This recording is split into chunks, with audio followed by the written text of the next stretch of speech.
Hello, welcome to In Truth and in Spirit Well of Worship Fellowship.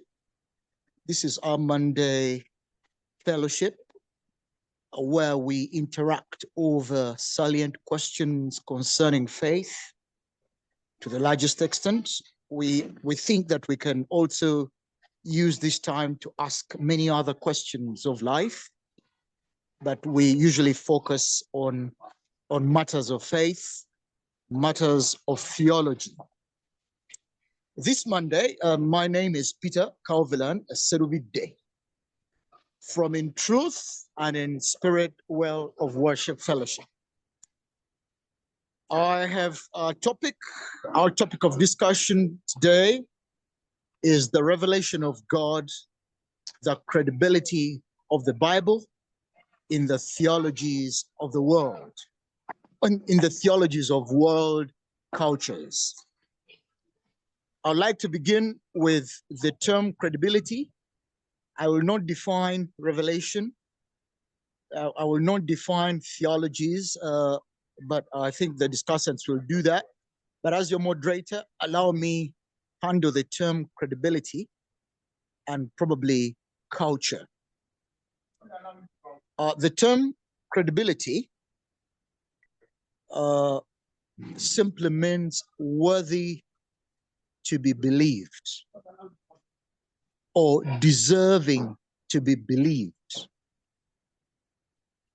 or giving enough reasons, or it's something that has got satisfying reasons to be believed. On this forum, we have a philosophy student, Pastor White, and from philosophy, the word dates back from the Greek philosophy, but this does not mean, this is not to downplay other philosophies in the rest of the world, but we only borrow from the Greeks for scholarly purposes. The word is ethos, the Greek word ethos, which is translated as credibility, or from Latin, which is credes or credence, or credere, which means to believe. It means that when something is worthy, something is credible, it has satisfying reasons to be believed. And according to rhetoric, we have three branches of argument, or three elements of an argumentative speech or an argumentative piece. We have ethos, that is credibility. We have logos, that is logic. And then we have pathos, that is appealing to emotions, or what you call appealing to pity, or appealing to emotions. Now, today we are looking at the credibility or the believability of the Bible. Is the Bible worthy believing? Okay, does it satisfy those elements, those features of credibility? And as I was doing some minor research or small research here, I discovered that credibility has got sources. Okay, we have sources of credibility. For example, something is credible if the author has got the credentials or qualifications. If a book or any written piece is to be counted as a credible one, it should have we have a parameter of credentials. Does somebody qualify? Does the author qualify? Also, we have bias and objectivity, bias-free and objectivity. How objective? How representative? Okay, what about expert wisdom or expert advice? Those are the pieces or some of the areas or some of the characteristics of credibility. So we would like to find out how credible is the Bible in representing all the cultures of the world as far as God or gods is concerned. And when we talk of culture here, culture here, we shall understand culture. It could be understood in various ways, but we understand culture here as all human ways of living, human ways of thinking, human ways of doing, okay, human ways of living life. Okay, we have a material culture and we have the non-material culture. The material culture is that which is tangible, like objects, especially artificial. In fact, to make the summary of the term culture, culture refers to all artificial environment. All human-made environment is culture. It could be cognitive, that is, matters of thinking and reasoning. It could be normative. Normative are do's and don'ts, customs, laws, rules, rituals, and so on. That is normative. It can be, it could be cognitive. Cognitive here, that's where we have symbols or symbolism. This is where we have language, okay, and so on and so forth. That is culture. So I might have bored you with all this, but I think it is important for us to understand what we're going to discuss. And the discussion here, we need to ask, we really need to ask how representative the Bible is in today's world, okay? And we need to understand, therefore, we have the following question: the revelation of God, the credibility of the Bible in the theologies of world cultures. What does it mean for God to reveal self? How do we decode this revelation? How are we certain? Oh, how certain are we that our decoding is true? How is God's revelation evident in all world cultures? And to what extent, therefore, does the Bible discourse represent all these cultures, and how? So that is the question, or those are the questions that we have today. So we shall begin with a definition of the term revelation, number one, but also revelation of God. Revelation, and then revelation of God.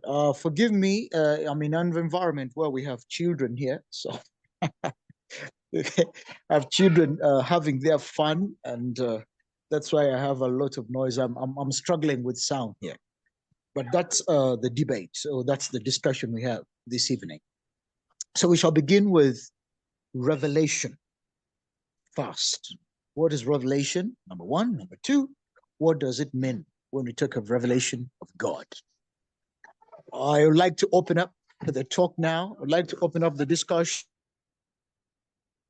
Invite, I think we have a theologian here because this terminology is conceptual, and it's a term as used in this discipline.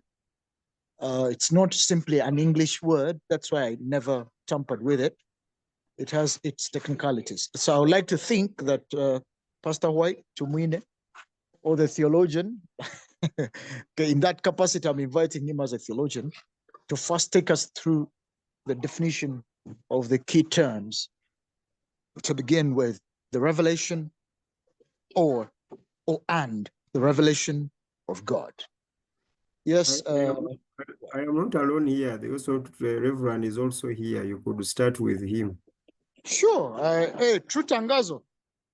I shouldn't be the punching bag of this call. Reverend Bukenya. I did not realize you were here. Yes, at least we have resident theologians here, and we thank the Lord for that. We have resident theologians. I wonder if they are credible in this debate, because they might be biased towards their Christian theology. I don't know whether they are Christian theologians or they are simply theologians. They will have to help us. Yes, let me begin with, yes, Reverend Bukenya. Bukenya, could you take us through clearly, unambiguously, what you theologians mean when you say the revelation of God?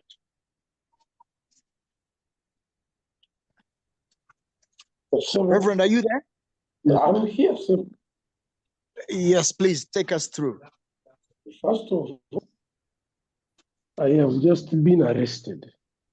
Musumba abaddewo wano naye tewali mutawaana. There's, I think I would use the language of economic revelation, transactional revelation, where God has revealed himself that we may know him in the ways our faculties can both perceive and to a certain extent know. We may not comprehend, but know. And the two are different. Comprehension and complete knowing, or rather knowing. So God is knowable, but he's incomprehensible. So the purpose of him revealing himself is that he may be known. Even if we don't comprehend him, we know him. And hence, on the basis of the knowledge we have, we are at peace, even when we can't fully comprehend him, else we'd be God. But so what I would say is that in economic revelation is that he has revealed, he himself, he has transactionally given of himself in a way that we can know him and then respond. So if he has revealed himself as creator, then we look to creation to know him and to see his glory. And how do we respond when we see him in creation, in the creation he has given us? And that's why the psalmist would say, for example, at the beginning of Psalm 19, the heavens declare the glory of God. You could hear Isaiah describing the trees clapping, all of creation declares the glory of God and celebrates or sings to him or does all it does, it worships him. So in creation, we can know.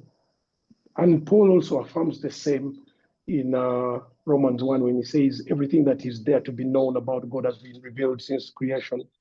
And so that is one way of interacting or transacting, being aware of him, because he himself, he has revealed himself.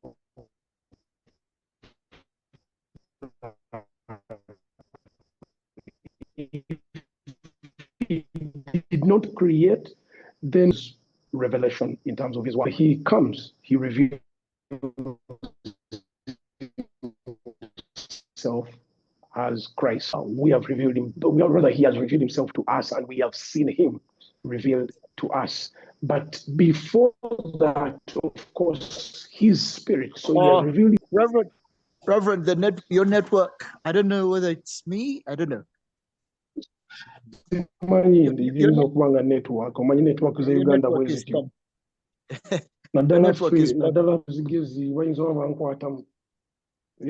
nze simanyi mwe muli okusayidi eyo nze wano wendi ndikkirira neewulira buli kimu kati mmwe abali eyo muyinza oba nga temunkuwulira.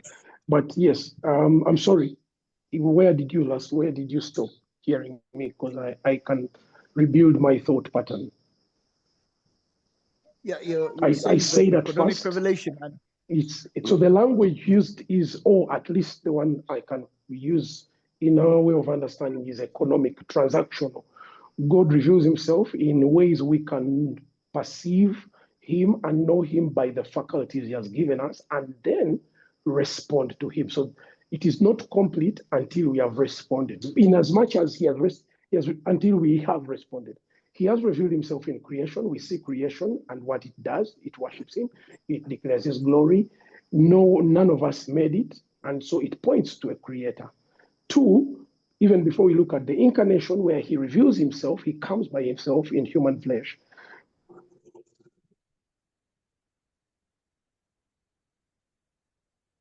Hello? His network is not good. By his spirit, right from the beginning, the hovering of. I'm sorry. Omusango si gwange gwa network. Nze mufuna omuntu omulala nga bwenfuna network. Okay. Ennungi. Yes. Reverend has used the term economic, is gone transactional and so on. Don't you think he has complicated? Don't you think he has complicated? Yes, Pastor White, can you pick up from there, please? No, he has not complicated. By transactional, he was trying to communicate that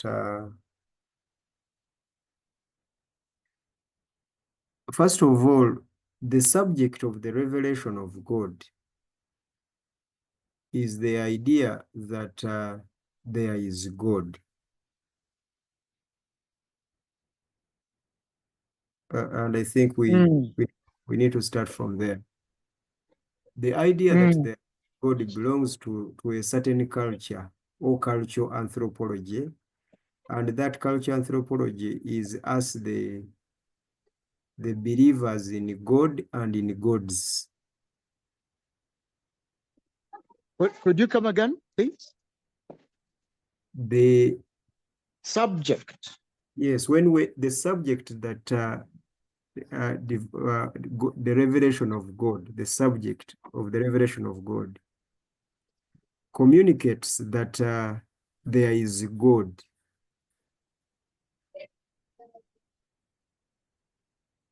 Okay. Oh, the subject. Oh, the subject where subject means topic of talk. Yes, topic of discourse. Yes. So we are having this discussion because first of all, we believe that there is God.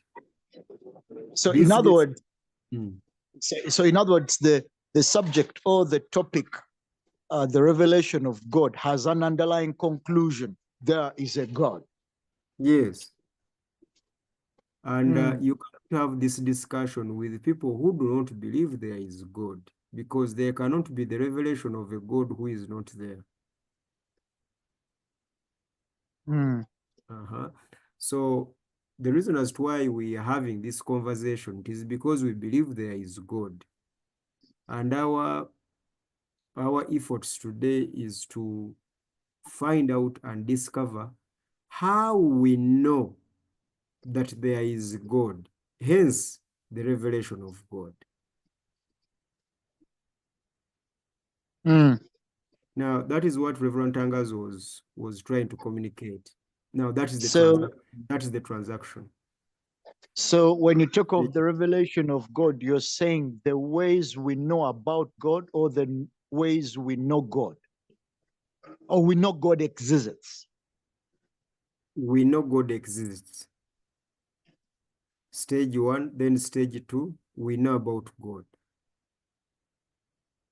Okay. Stage 3, God wants us to know Him.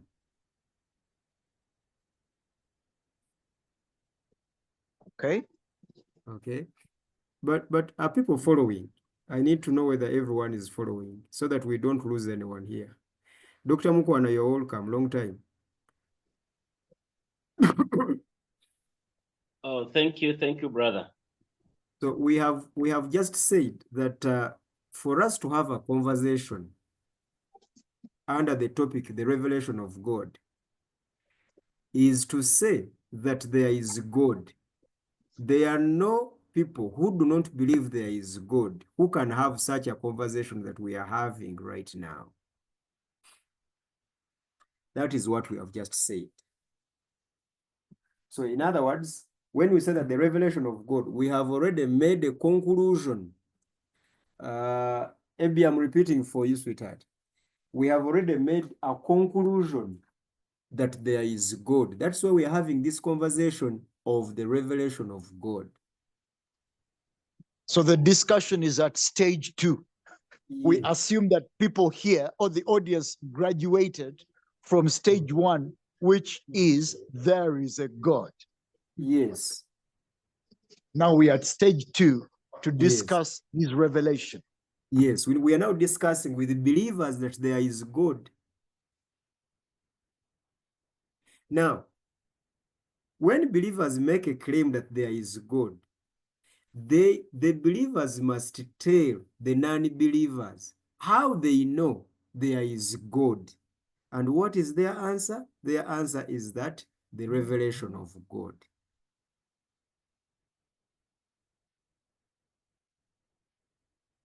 Now, I want people here to follow me closely. The revelation of God, it is not like Albert Cook discovered River Nile.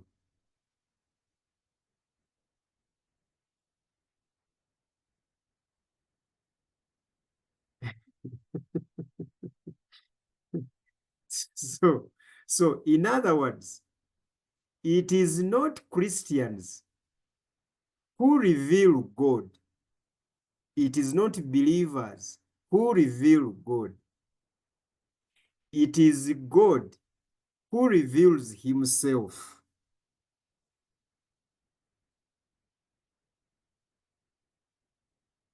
So speaking in simple grammar, simple language grammar, we have hello. Seruvide. Yes, please. Soko muleke omusajja omukwatira mu makati, soko muleke. God is self. Okay. So it is very important for us to understand that when we say the revelation of God, we are not saying that it is believers in an existing God who reveal that God. No. It is that very God who reveals himself. That is why it is the revelation of God.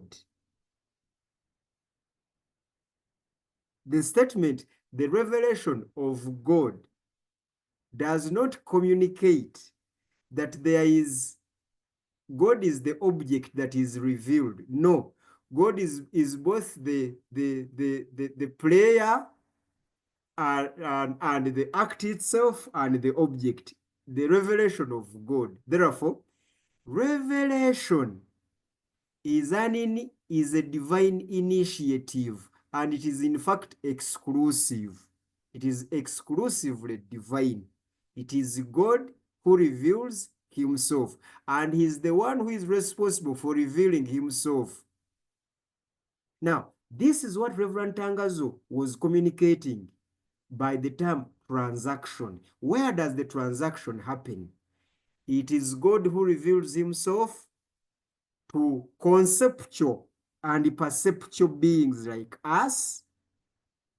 And once we perceive and appreciate that divine initiative of self-revelation, then we start sharing and participating in that revelation, and it becomes transactional.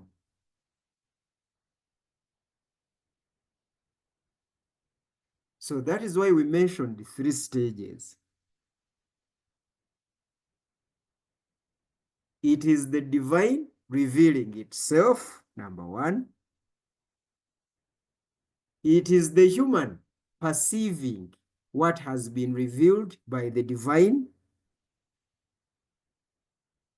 And stage 2.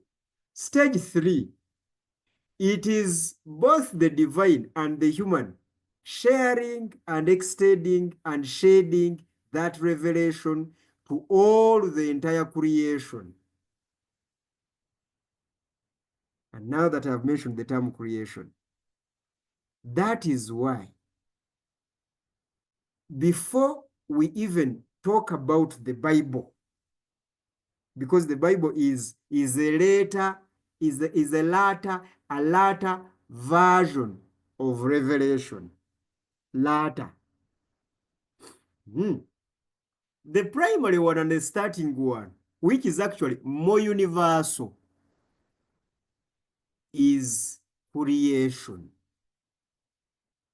The divine act of creation is a divine initiative of the revelation of God. In other words, wherever there is creation, the divine has revealed itself and it has communicated itself to perceiving and conceptual beings wherever they are. And what I mean by perceiving and conceptual beings, I am exclusively referring to human beings like you, myself, like you and myself. Moderator, I would like to pause from that point, and then I will be following. So the act of revelation is an act done by the doer. The doer is God, and and that which is done still is God. In other words, it is A does A. God is the doer, is the one who does the act of revealing, and he does this act of revealing on God, on himself. So Yes, that is and the goal is to be known. okay. Yes, because A does B so that C can understand A. Where B is, Where B is, for instance, the act of creation, that is the primary revelation of God. okay. Or you can even put everything there about revelation, so that C can understand A.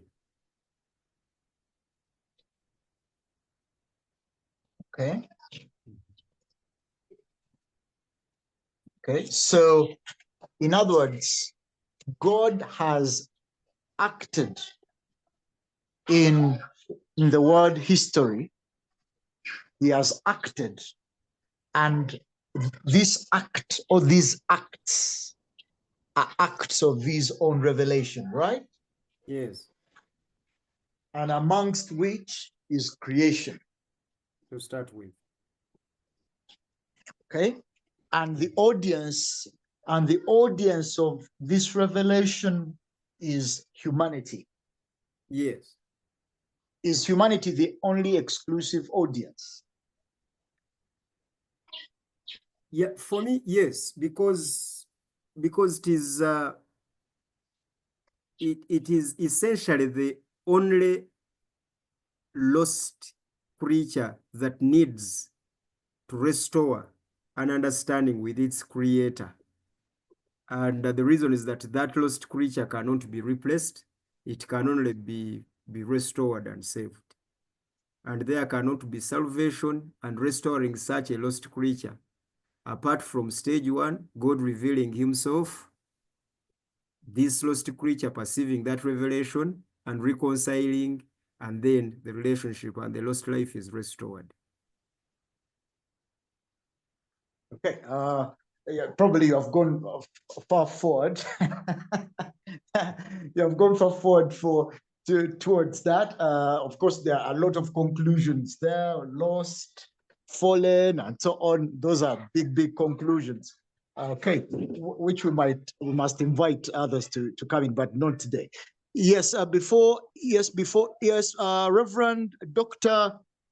Mukwana, do you have something to say about item 1, definition? Do you have anything to elaborate or enlighten us more about what it means for God to reveal self or to reveal himself? Oh, thank you, moderator. Priest Isaiah has done a very good job already, and I'm very happy where I am. I just wanted us to divide B into 1 and 2. So A, doing B1 and B2, so that C will understand A. So where B1, I wanted to talk about the innate desire to know a supreme being. And then B2, talk about the universe. Because Priest Isaiah said, be the act of creation. That's why I'm trying to break the be now. And I want to argue that B1 is in every individual, in every tribe, every tongue, every race, every nationality, every individual. There is that innateness to know a supreme being. And then B2, that supreme being goes ahead to activate the innateness in B1 through creation. When you begin to look at creation and you're like, wow, who could do this? You are still acting upon the B1 in you. And all those now will lead to C, that's the human being, to appreciate A. Priest Isaiah, I don't know whether I've done some good work Yes, there or absolutely. confused. Absolutely, absolutely. Unless if there's someone else who is not following these codes, we can now come plain. Yes. Thank you. Yes, I think you can. Could you please come plainly? Okay, now let me put it this way. This is what we mean, gentlemen and ladies. God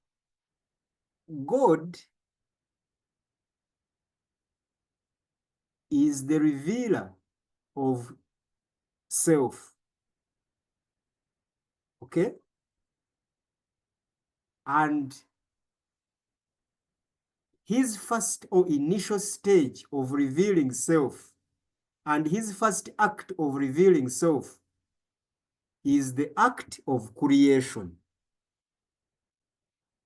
And by creation, we mean the world as it is, the waters, the mountains, the whatever, the creatures, the animals. Now, by that act of creation, okay, he is revealing self. Now, but what is the target audience of his revelation? The target audience is the supreme creature who is the human being. Now, the human being cannot understand God directly. And the reasons are the ones that I mentioned earlier, where the moderator was forbidding me to go, and which are very necessary, because the human being that God intends to reveal himself to is fallen away, cannot perceive him. So the initial act of creation, man is going to use creation to access God. When man looks at creation, all right, in him, there's that innate ability, their propensities to seek his origins, aka God. So man starts from that creation now to understand his origins. That is the God he got lost from. Now that's what Dr. Mukwana was calling the innate. Now when man looks at those creations, that creation, he starts now seeking what he got lost from. And that is why you see in many cultures, people are worshiping waters and lakes and rivers, etc. People are worshiping rocks. People are worshiping huge trees. People are worshiping, the cult of astronomy, the animalism, etc. Now, what you see there, what you see happening there, is a struggle of the divine initiative of self-revelation and human response, which is actually fractured, of perceiving and conceptualizing and appreciating that revelation. I hope I didn't complicate it the more. Thank you.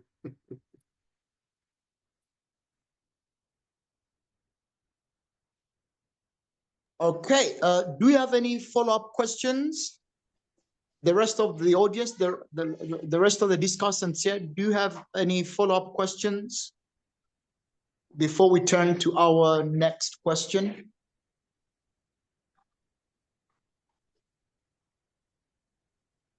Okay. They might not have a question, but they should tell us what they think. Okay. Yes, could you probably tell us what you think?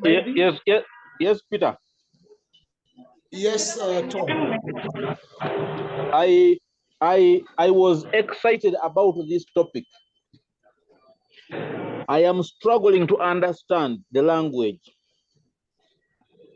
That is my trouble here. Yes, for example, where exactly have you found trouble?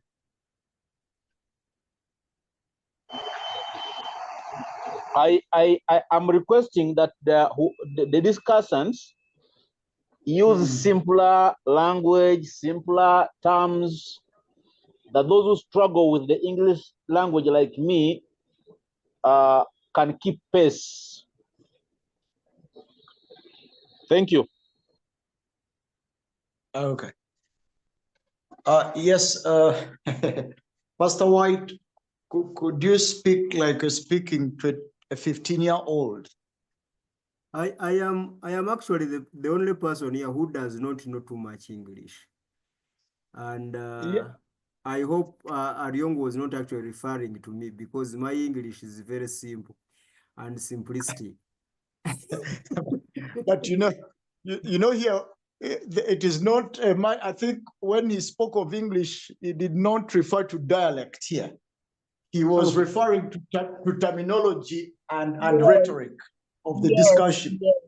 Yes, Tom wants a simplified kind of explanation to this topic, because even I was just trying to dig in and comprehend, and you guys are using more of the theology theory than normal, like a normal sermon could be. So I think that's what Tom means. It's not about the English. No.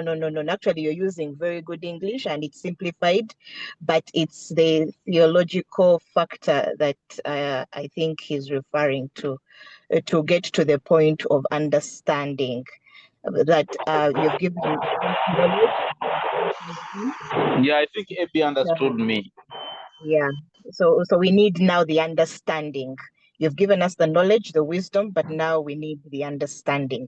How do we get to that point of nailing this conversation to the actual questions that were raised? Okay. Okay. Yes, Pastor White, Dr. Mukwana, Reverend, and Reverend Bukenya, please speak like you're speaking to a senior one, freshman. Please, when Moderator, you say, I think that is very good feedback from Tom and Ebby. We want to thank them. Yeah, I want to thank them that they are following. Great. Let me try to rephrase what Pastor Isaiah has been laboring to explain. He said, and I agree with him, that God takes the initiative to reveal himself to man. And the primary way that God has revealed himself is through creation. And creation is actually, man is part of creation, and the world, the universe. And it was upon that point that I added and said that first, I put creation because we were using A, B, and C. So code A referring to God, and code B referring to creation, code C referring to man, to mankind. Probably those are the codes that were confusing the people. So it was saying that God, that we've coded the A, reveals himself to man, who is C, through creation, that is B. And the creation, first of all, that in every individual, there is that desire to know a supreme being. First of all, that is an act of creation that God did in man, that wherever you are, there is that desire to know God. First of all, there is that desire, the one we are calling innate. It is inborn, wherever. And is the reason he gave that you'll find some people, because of that desire, they will worship a lake, they will worship a mountain, they will worship the moon. There is that desire. Now, when that desire is stirring up man to know God, then they look to creation, to the oceans, to the rivers, to the mountains, to the animals. And all that is God doing his best to redirect man where he belongs. And that's what we are calling the revelation of God. That God is not somewhere in the mountain and man is looking for God.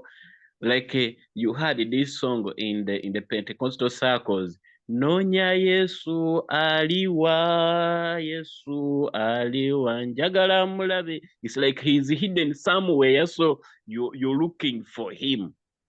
It's not like that. God is not hidden, that he wants you to go looking for him. Actually, God is the one revealing himself to man. Maybe Priest Isaiah can make it even a little simpler from there if members have not yet understood. Thank you. Thank you so much, Dr. Mukwana. Thank you very much. I think the Reverend is here. The Reverend is here. Yes, Reverend Bukenya, could you further simplify through illustrations probably? Thank you very much. I think that's what I was attempting to do. Am I clear now? Yeah, loud and clear. Thank you. That's why I used the language economic, transactional. Because I think Dr. Mwana used common language we use. It looks by default, we start from a place where it's as if God is hidden. It's true, is invisible by nature. But what is the nature of God's hiddenness? Is it that we can't see him? We can't know him totally? Just like the wind, which we don't see, but see by its works and direction of its movement. We can tell that, yes, that is wind. But even that is a human way to look at things. So by economic or transaction, I'm using language that we're familiar with, that something that we have, if I give you something sweet, and I tell you this is sweet, and you eat it, even though I am not, you have your independent glands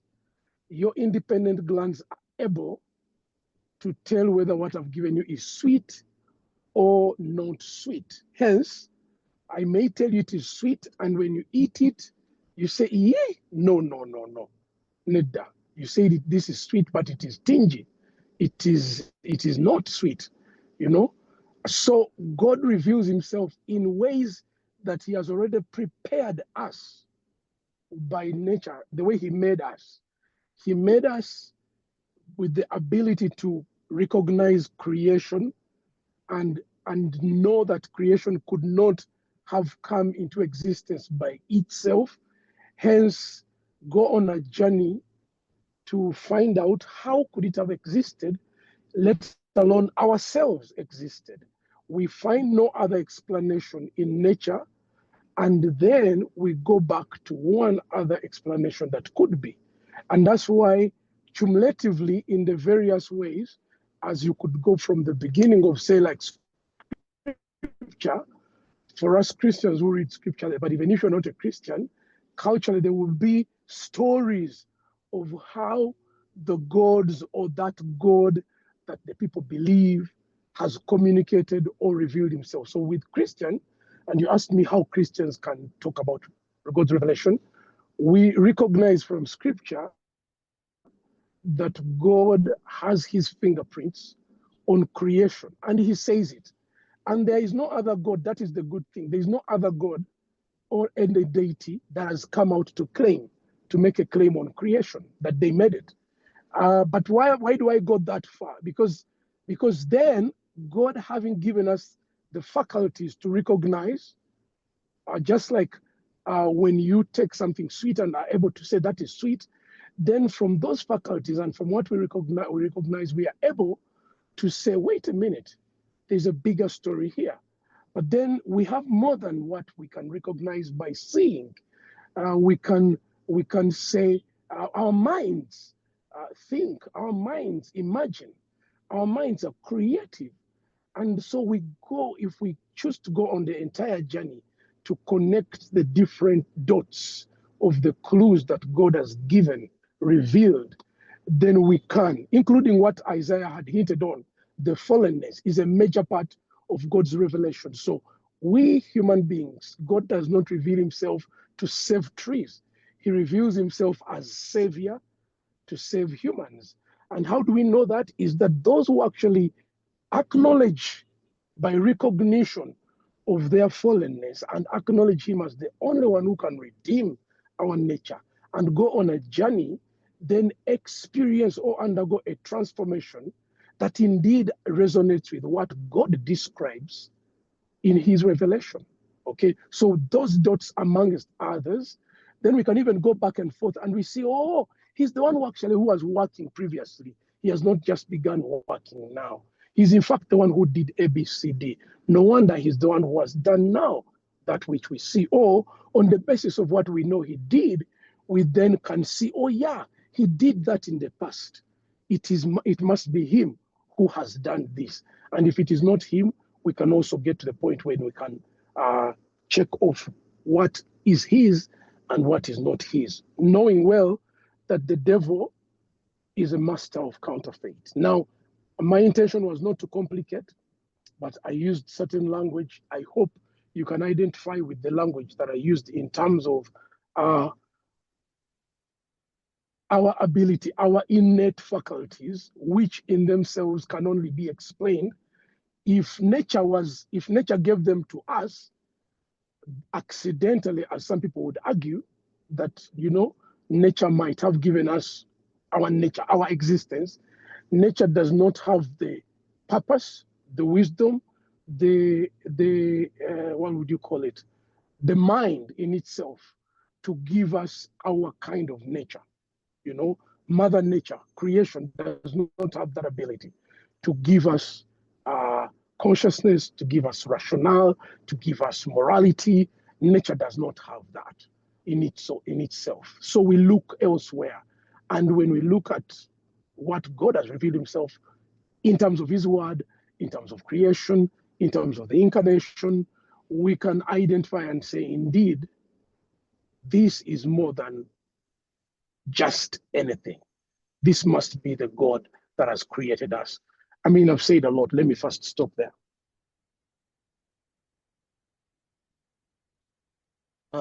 Yes, for further clarity, do you have any follow-up comments from this point before I prompt our key discussants to go any further?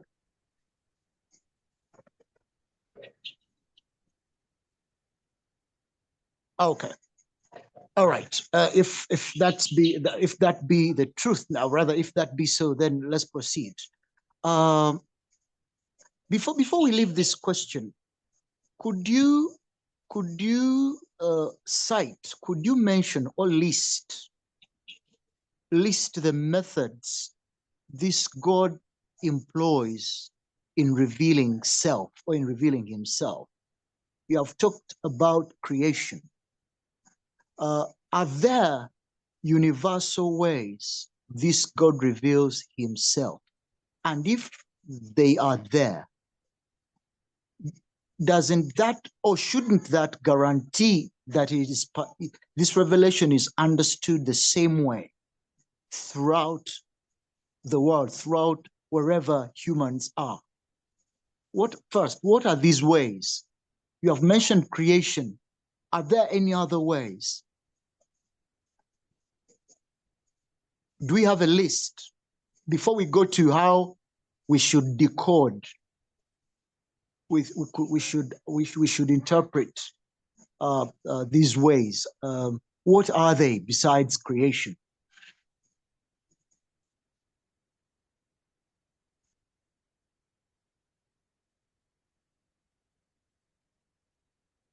Yes, hello?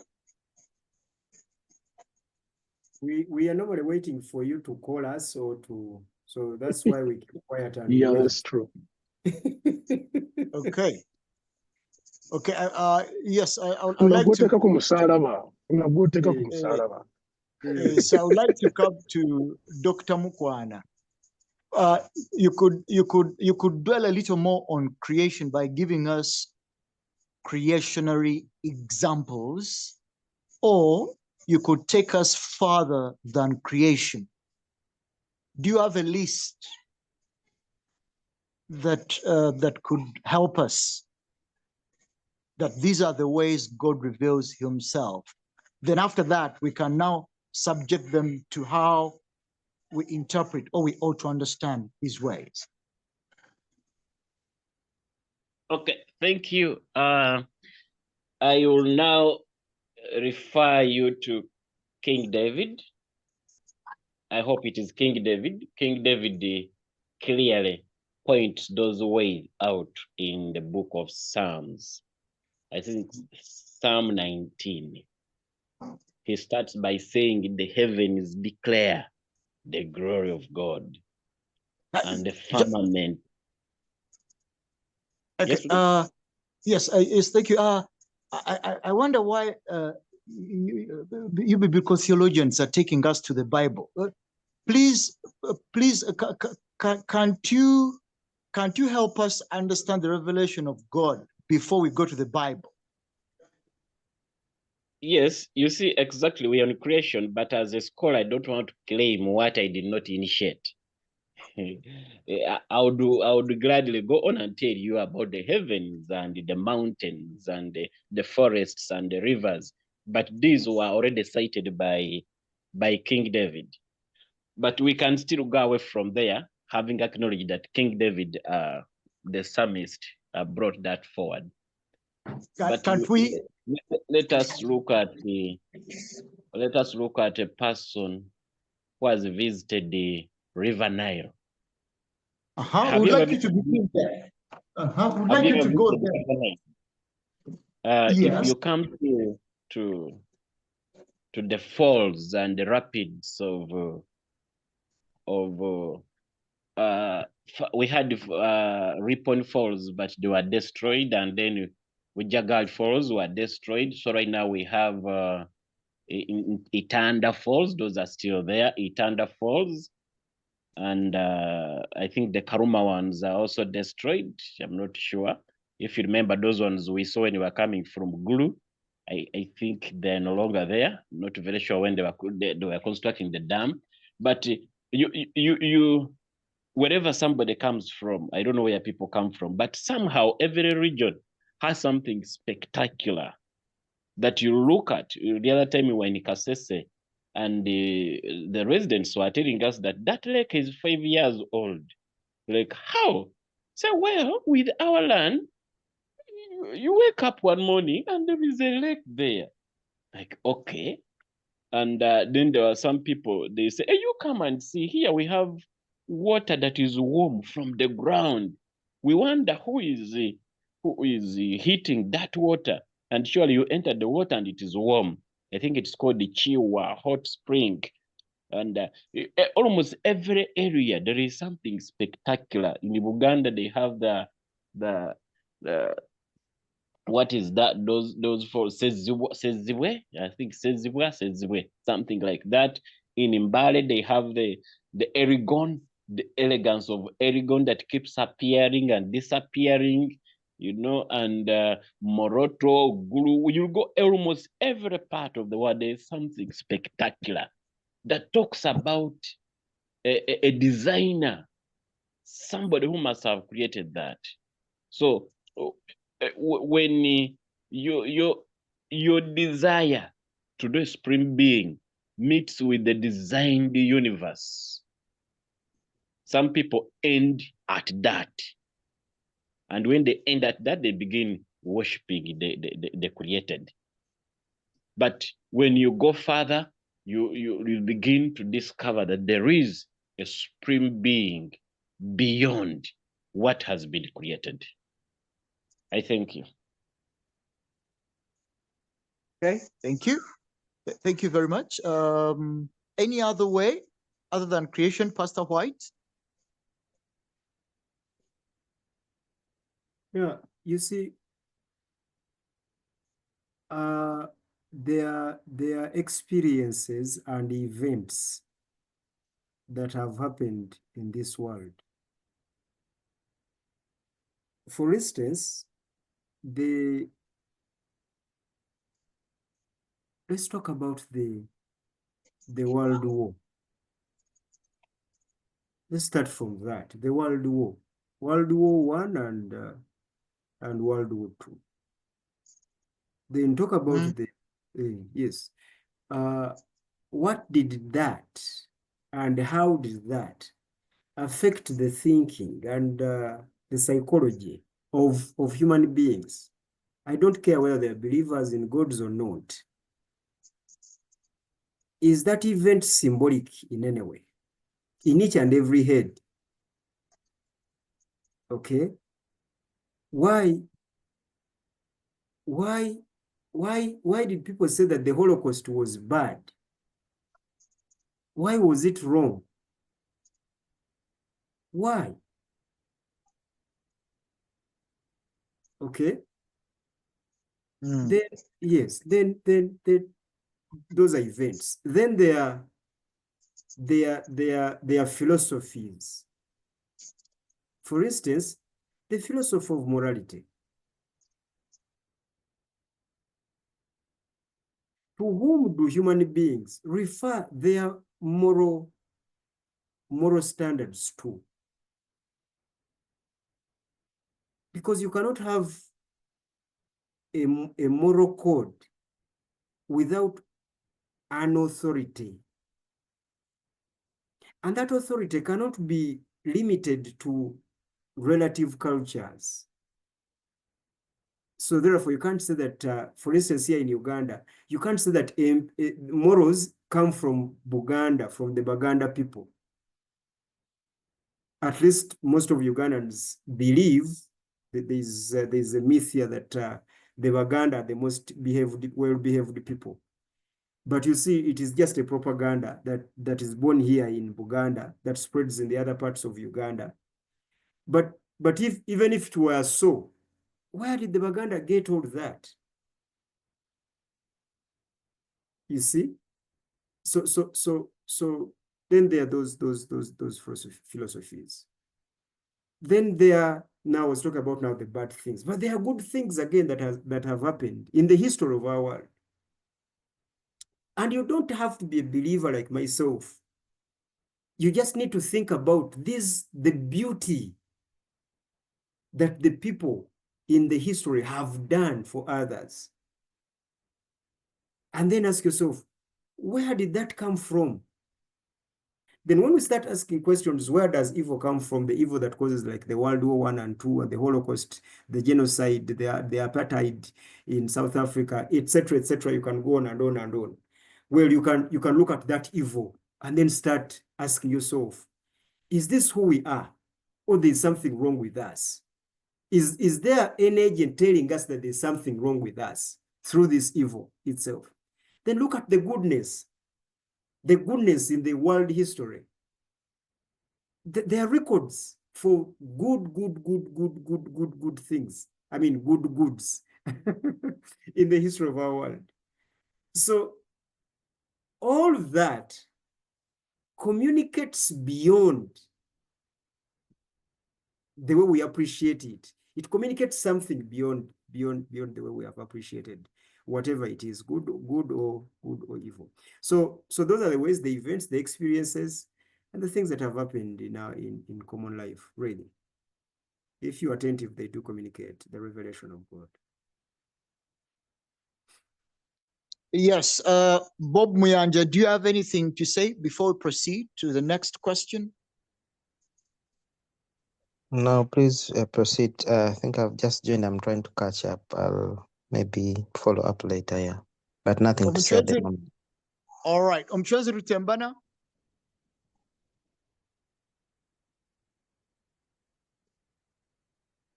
Yeah. All right. Okay. Hello, Now, Peter. Yes, please. It's okay. It's okay. Me, I'll ask after. Okay. All right then. Okay then. Okay, that takes us to the second question. How do we decode this revelation? And in this question, there is an implication that God's revelation is in codes. So it needs to be decoded. So how do we, well, we here means humans, decode it? How do we decode God's revelation? Is it plain, or we have a task to decode it? Yes, Reverend Tangazo, Kenya.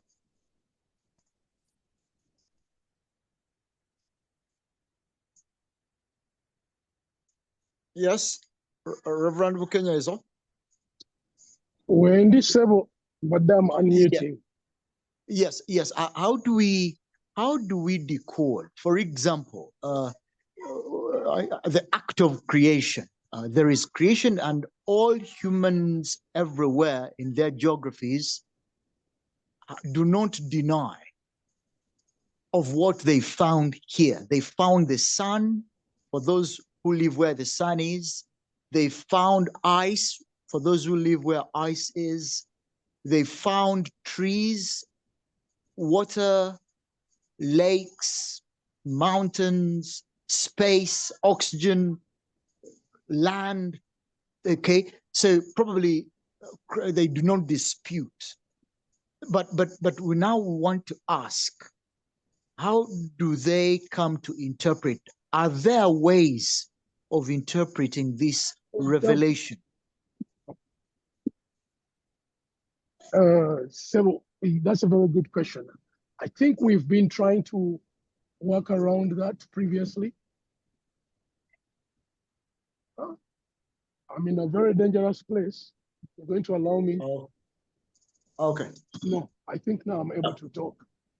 Okay. Yes.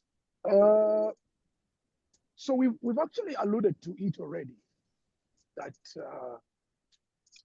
I'll probably begin from an atheist, popular atheist known as Richard Dawkins. In his book, The Blind Watchmaker, he tries to describe the possibility of nature coming together to give us the world. And he makes a huge mistake, of course, because for us as believers, by arguing for designer, we suggest that there has to be something. There has to be a maker for a watch, for every watch that you see, which we think is logical. To him, from a scientific point of view, And from Darwinian evolution, he thinks nature can be blind and still give us products like a watch. But that's ridiculous, of course, for imagination. And one of my professors then in Oxford came back at him asking, imagine suggesting that Bajita Boeing 7 something. I'm trying to remember the exact words. Imagine looking at it and saying to someone that that came out of a tsunami that ran through a scrap junkyard. You know, that after a period of time, a tsunami went through that junkyard, and the end product after a period of time was that Boeing. It was like, just imagine making such a claim. It may sound nice as an imagination, but that's not the way we see things happening in reality. So we go back to, when you want a brick, when you want a house, when you want food, you cook it. When you want a cookie, it's either made or you buy it. You make it or you buy it. When we want something, we make it or we buy it. Whoever we buy it from made it.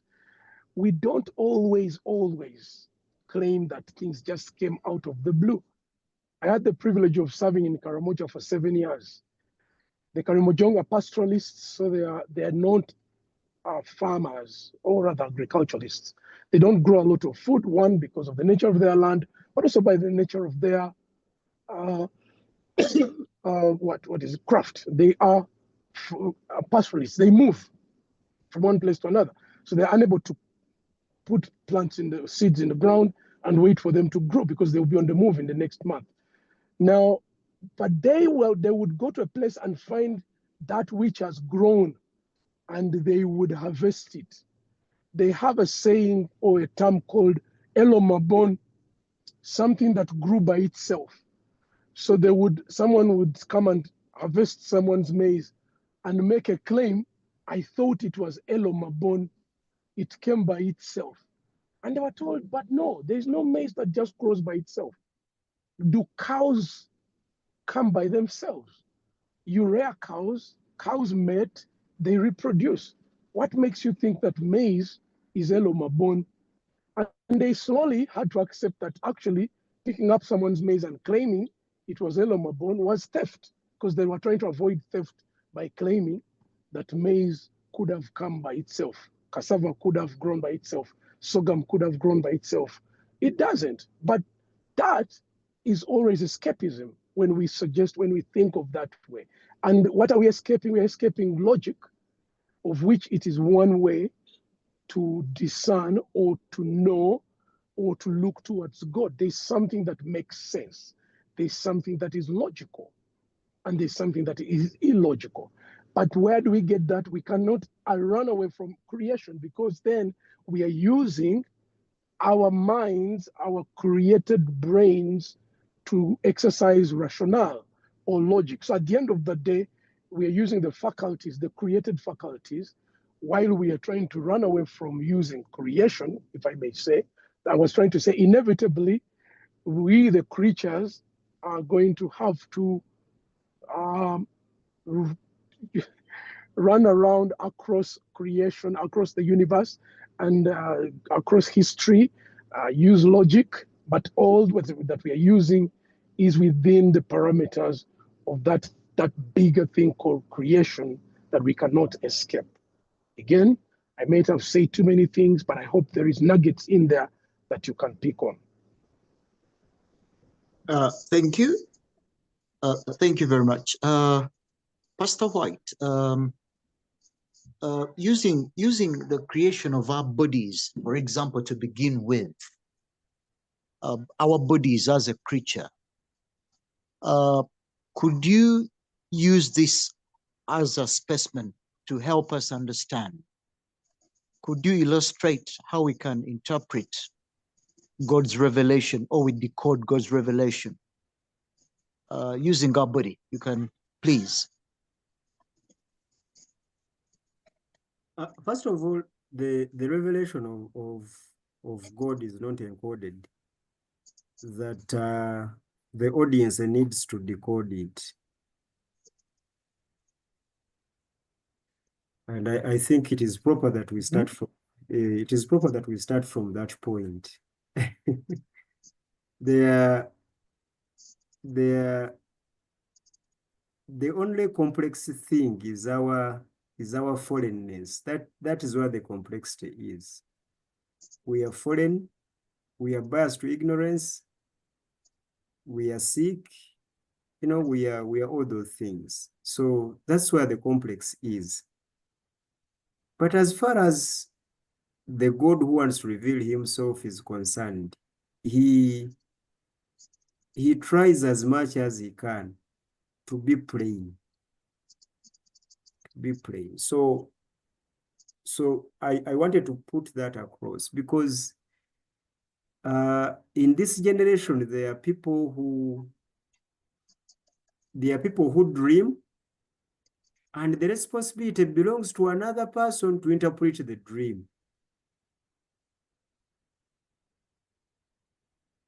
Then we're in a generation where God is backbiting other people. What do I mean by that? A certain a certain person is telling you what God is saying about you. And for me, I do not subscribe to such a God. Because if God is in the business of revealing himself to individuals, to groups of people, why has God have to speak through someone else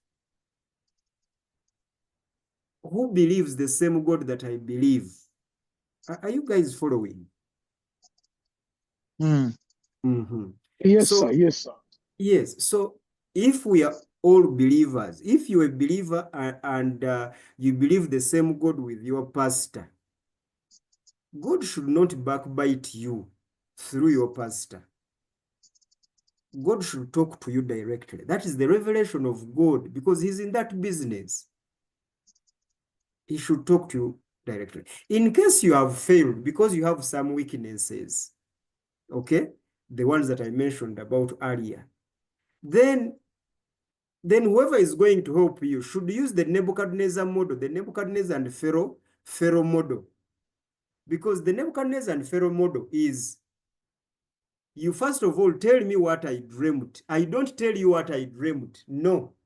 You tell me what I dreamt, and then tell me what it means.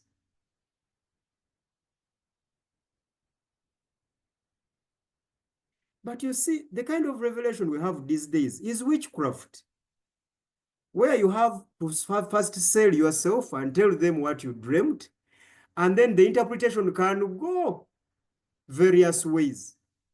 And you have no alternative, you just have to believe. So the same thing, Mr. Moderator, happens even in Judaism, where God is speaking with animals with 10 horns and lions or leopards with 7 heads, you know. Then before you know it, the revelation of God is in prophecy. I was shown the revelation, Babylon, this means this. When you see this sign means this. Then I'm asking, what is happening? Because the book introduces by saying, this is the revelation of Jesus Christ. Then people are seeing a small horn, they are seeing the Pope, they are seeing the beast, they are seeing 777, they are seeing United States. So there's a confusion. We are asking this God, who is in the business of revealing himself, to come direct and reveal himself. So there is no encoded divine revelation. There is nothing like that. We just need to pay attention and understand, because the things are very plain. For example, moderator, you asked me as I wind up. Let's look at the body itself. And for you to understand the revelation of God, you don't have to go to the pastor and ask him about the anatomy of the human body. No. You need to go to the Bob Muyanjas. That is what the revelation of God of the anatomy of the human body is happening. So you don't have to read the Bible. If you want to understand God through the body, you go to the Bob Muyanjas, because he's the medical doctor around here. Because those ones have studied the body. And this is why I keep telling you that majority courses and academic courses are just revelations models of revelations of God. So when they go and they just teach you about the eye, the elements of a human eye, what an eye does, how it gets problems, how it cleans itself, by just analyzing the eye, using the scientists, the Bob Muyanjas, just analyzing the eye, you will have, by all means, you will have to admit that we did not evolve from monkeys, and we are not a product of chance and accidents of big bangs. We are not. The human eye is an intelligent organ. The design itself is very sophisticated. And every sophistication in that human eye organ has got uses. And it is designed after particular environments. And it changes and switches. Now, that's not even talk about the human cell. Let's not even talk about the human heart. You can go on and on and on and on. These are things you cannot understand in the church. Because the church will only say, in fact, the Bible only says, I am fearfully and wonderfully made. And it pauses. Now, if you want to understand how fearfully and how wonderfully you are made using your body, you go to the medical doctors. That's what the revelation of God is. Those are the pastors of that revelation. Not this one in the pulpit who is telling you to pray about it. So moderator, there's no revelation of God as it is like it is encoded and sophisticated and encrypted that you have to decrypt. The things are plain. We only need to pay attention. And if we do, and we objectively paying attention, we will unlearn a few things and learn a number of things. Moderator, I hope I try to respond to your question. Yeah, I think yes. Considering the audience out there, besides the current audience here, if they ask the question that goes like this: if God's revelation then is not encoded, so that you only need to pay attention, and therefore it does not require decoding, how come we have different views about this revelation? For example, the Ganda people have some quite different understanding of that revelation. The Indians, the Chinese, the Banyarwanda, the Sudanese, how the Arabs, how come we don't have a uniform understanding of this revelation? Is it possible that there are more than one God who is in the business of revealing themselves? Or this one God is revealing himself at once, but we tend to see or perceive the same revelation differently? I want to go first, then, and I give way, and I'll be so brief. I have there's my brother, and that brother of mine is here. He's called Pedson Asimwe, and Pedson has always told me and Jethro, because we are the ones who keep arguing with him. And he's always telling us that you guys, you need to rewrite that Bible, that Bible is the problem. Because it is the mother of all these different beliefs. So you need to rewrite it. That Bible is the problem. And our response to him, me and Jethro, we keep telling Peterson that the Bible is not the problem. It is the way people are interpreting that book. So it is the interpretations of the Bible are the mothers of all these various belief systems. So moderator, you can use that example, that real life example. It is an experience that has happened between us. And the good news is that we are all here. Me and Jethro and Peterson are all here in this call today. You see, when the gander looked at the lake and the waters, they came up with the gods. And I think I know two of them. There is Musoke, then there is Mukasa. Are those the gods of the waters? Okay. Yes. Yes. And when the Jews looked at the waters also, they saw spirits and demons. So they believe that demons come from waters. Then later on, water again was symbolic as a cleansing factor. Now, these are two groups looking at the same object of creation. And they are interpreting. There is nothing encoded in that water, ladies and gentlemen. It is water. But given their circumstances, experiences, and fears and struggles, they actually encoding the water itself now. Now, water has become very symbolic. Today, the Christendom is taking water serious. There is blessed water, there is baptismal water, water is very symbolic. You have to be dipped into water. Water has turned into water, and water has become a very, very, very serious thing. Water. But we all know it is water. So, moderator, to respond to your question briefly, and I'll give way, and I might even not come back. It is when we look at things, when we look at the revelation of God, do we let God reveal himself, or we start now structuring that revelation into our own interests, into our own understanding, into our own fullness, and into our own goals? That's the problem. That's why in biblical interpretation, we have the other three terms. I'll give you the two, exegesis and then eisegesis. You go to the text with baggage, and you make the text speak what you want it to speak. That revelation problem has happened all over. I think that is the only problem for me. Thank you. Yes, the rest of the members here have been silent.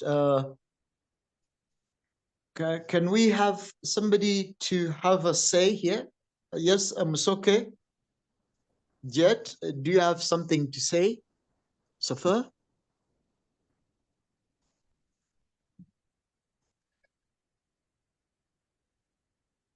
Yes, Umchwezi, Utembana. Yes, thank you, Peter. Now, on the first, anyway, but me, I was going to, my point was, Yes. Nature, about the revelation of God, is physical, and I think the majority of the population will agree with nature. The scientists, the scientists, even across all religions, for example, us and the Islam, you find, yes, we agree that this world was created by a supernatural being. But now the other problem is on the salvation. And that is where I want to pose my question when I'm concluding. Which one is so important of these two? Is it the creation, or it is the salvation? On the part of the creation, we tend to agree, at least. Where the problem comes in is on the part of salvation. And this is where the interpretation of of our belief system comes in. And of course, with the Bible and all that, and all those things that we're trying to talk about. So when God revealed himself and he created, now that one is physical, it is tangible, it is erect, a Muslim can see it is erect, it is okay. How we go to heaven, this one says Muhammad, this one says Jesus. Now that is where the problem is. And our source of belief is those books which were written. We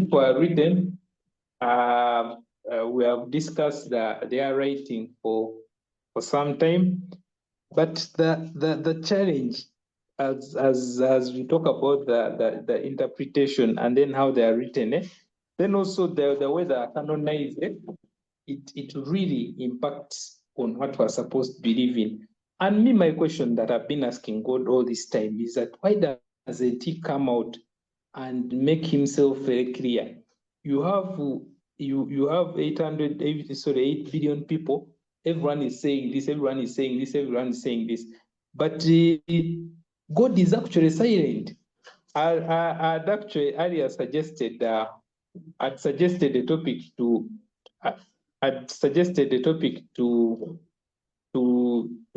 the chairman. We have always had religious divisions. When you read the Bible, you find there are so many religious divisions. But there would be one division saying this, another division saying this. But in all those things, God never came out to harmonize. In fact, it is maybe Constantine who sat these people down in the 320 in the 4th century, and they tried to harmonize the commotion that was there. But this was being conducted by Constantine. Then we have had all these divisions. You have a Catholic here, you have a Muslim here, you have a Catholic here, you have a Protestant here. But God has never come out to say, this is the stand and that this is how it's supposed to be. And that's where the problem is. Because what if people fail to go to heaven? Reason being, because of that revelation on salvation. And they have genuinely believed that Islam because they have been born in Muslim families. They have been told that when you do this and this, you're going to go to Jannah. And then they have religiously done that. Then how? And then they just end up miss going to heaven because they have never heard about Jesus Christ. Thank you. Thank you, Rutembana. Pastor White, Reverend Ukenya. Okay. Now, Pastor White only here, and the rest of the members. Since creation seems to be less ambiguous than testimonies of written documents like Quran, Talmud, Bible, and so on. Why isn't this God as unambiguous as the sun? Because at least all human race, all human cultures have perceived the sun as the sun. I might be wrong, but according to, I'm trying to elaborate Mr. Rutembana's concern. When it is rain, it is rain. When it is wind, it is wind. You know, when it is a lake, it is a lake. It is unambiguous. The oxygen is unambiguous.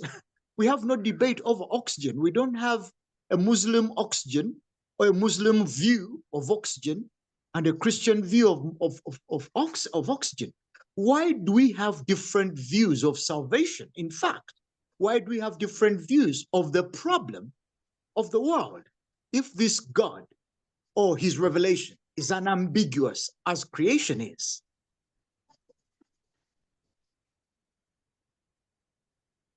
Yes, Pastor White. Before I invite Tom, let me have Pastor White here. You see, that is the simplistic way of looking at things, moderator, because creation itself is not even unambiguous. It depends on where you are. I just gave you an example that water does not mean the same thing to everyone. Does it?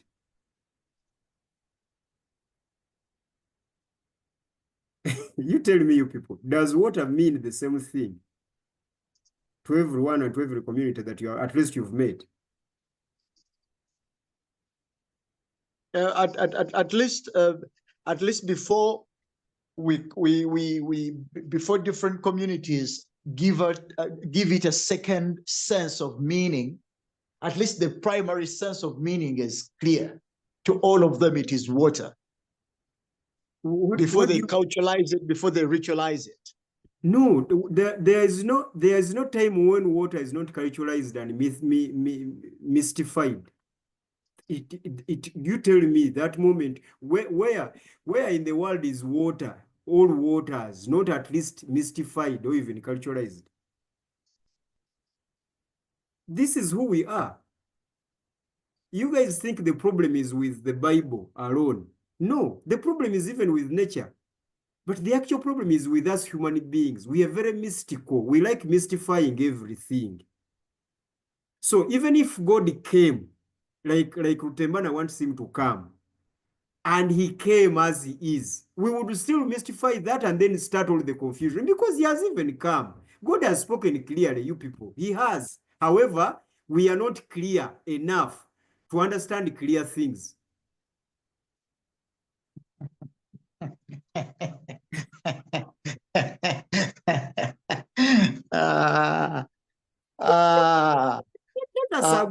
Problem is with us. So I don't know. So the audience is not clear. It is not clear. I am challenging you. You give me one thing that the entire world agrees upon. When we look at the sun, some of us on planet Earth see God. Until today, people are still looking at the sun and they're seeing a God. To date, with all the internet, with all the information, people are still worshiping the sun. So really, should we take away the sun so that we have a common ground? If darkness comes, there will be again people who have mystified darkness. So gentlemen, let us agree. People study science, like Richard Dawkins, a very brilliant scientist, the one who is actually propagating this movement now of atheism, taking over from Christopher Hitchens and even other atheists. They study science, and then they see evidence in nature, and then they use that evidence in nature to dismiss the probable origin of that phenomenon in nature. We Christians claim that probable origin is God. We cannot have such sensible design and intelligence in nature, and then we dismiss the unintelligent designer and cause of that. That is our argument. They're saying, no, these things are just intelligent. That is all they are. But again, when we ask them, can intelligence come from unintelligence? They say, no, we don't know. We are still searching. That is who we are. Even when we are defeated in our unclearness, we say we are still searching. We are not willing to believe what is before us. We will still debate these things and argue because the problem is with us. We are not clear enough to understand even the clearest things. Thank you, moderator. Yes, Tom, you had something. We have 6 minutes. Yes, I moderator. I have questions or a question. Whose responsibility is it for a clearer understanding? Is it God's responsibility to reveal himself in a way that we should understand? And if that is the case, why do people understand him variously, him or her variously? The Arabs understand him differently, the Baganda, the Chinese, the Israelites. Whose responsibility is it? If it is him, if it is his responsibility. Tell from this question now. Yes, please. I guess you can Can tell I go the ahead and problem. ask? No, I was just giving the information to the moderator. But continue. Hey, Because you have... hey, hey. Or Your it is, background, or it Mr. is. Sophia, your background is impossible. Yeah, I am at my workplace and it's a little noisy. Please bear with me, and I don't want to miss this. But what I was asking was, whose responsibility is it for a clearer understanding of God? Is it the responsibility of God to reveal himself in a way that we must understand him some way? If that is the case, why the variance in our understanding as a humanity of him? If it is our responsibility to understand him the way he has revealed himself, does he have a problem in a Muganda understanding him differently from a Jew? Like, take for instance, if you are in a house, if you are in a room, and one corner is painted red, the other is painted yellow, the other is blue, and the other is white. And whichever corner you are facing, you see that color that is painted in that corner. Whose responsibility is it for you to know, to say, is it okay if the one who is seeing yellow tells the one who is seeing blue that you're not seeing it right? I don't know whether my question is clear, but that is it. Thank you. It's a very good one. Yes, Pastor White, you had information before. Yes, you had something to say. Was it some piece of information? Were you supplying some piece of information? No, it is overtaken. I was trying to tell you that you can see now the problem with us again. I was trying to construct it from a certain part of Ariongo's question. But yeah, that because you say that why are there various beliefs, and yet we had already settled that. That's why I was saying that. Oh, okay. Yeah. I don't want. I think I'm afraid we will have to end this at the moment, and allow me return to this in part 2. We have not exhausted this, but this is how easy the revelation of God is to humans. We have not even gone that far, but that's what it is. And I think it's okay to end here and handle the rest of the issues together with Tom's question sometime later. Someone should write down the question of Tom. Someone should listen to the question of Tom and then write it down as he asked it. Hey, word for word, because yes, yes, word for word. Yes, you listen. You go to the Telegram and listen to the recorder again, and then you write down word for word, because it has got 2 aspects which are very important to advance this discussion. Thank you. Okay, thank you very much. Ladies and gentlemen, we will have to end here, and we will catch up, or we will pick it from here, God willing, preferably next Monday. We still have time in part 2. Why? Because a revelation is foundational. The revelation of God is fundamental and foundational to every human being. In fact, if I'm not mistaken, it is the essence. It is the essence of our presence here, of our presence in this world, the revelation of God, and we coming to terms with this revelation. We want to hope that when given time, when given opportunity, next Monday, if possible, we will catch up from here. We'll pick it up from here and go to part 2. Otherwise, I'd like to thank you, and I would like to appeal to you to go back and do like the Bereans did.